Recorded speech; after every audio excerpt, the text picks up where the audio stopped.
here we are. Let's go check it out. All right, so we are at 2315 Monument, and just look at this thing. I mean, it has so much curb appeal. I remember seeing it a few years ago when I kind of just at Monument, because it looks so different than everything else. This sort of Italian, Spanish look is just so cool, and it was made by this famous architect, or semi-famous architect, William Bottomley, that was from Richmond. He actually did my neighbor's house too, which is kind of cool.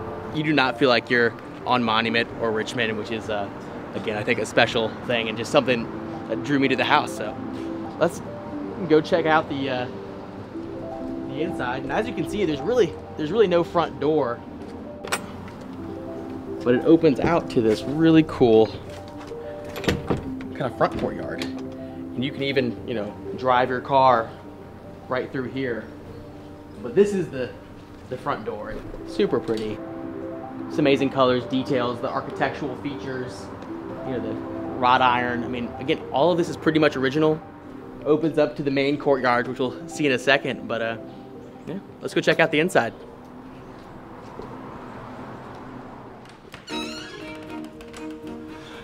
All right. We are in the entryway, the foyer. When you walk in here, it's just special. I mean, this limestone floor, this railing, you really get that sense you're in a special place. It kind of sets the tone for what else is in the house. And I kind of start over here. It has a natural sort of progression.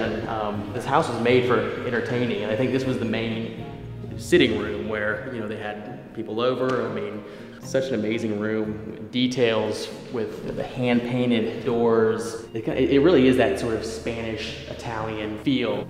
I'm thinking we could have something where it's maybe like 2 sitting areas, a few cool rugs. You're not gonna be sitting back watching TV here. But again, in terms of specific pieces, I'm not sure, but a little bit more formal, but still fresh and fun. I think the biggest part about this, the focal point is I'm gonna try to pronounce this, Amir Garnerson Foyer. Let's just say it's to keep and love your home. Or maybe to love and keep your home. That's what it is. And I just think that's, again, says a lot about this house and what it was intended to do, and kind of who it was for. So you don't see that every day, which I think is just so cool.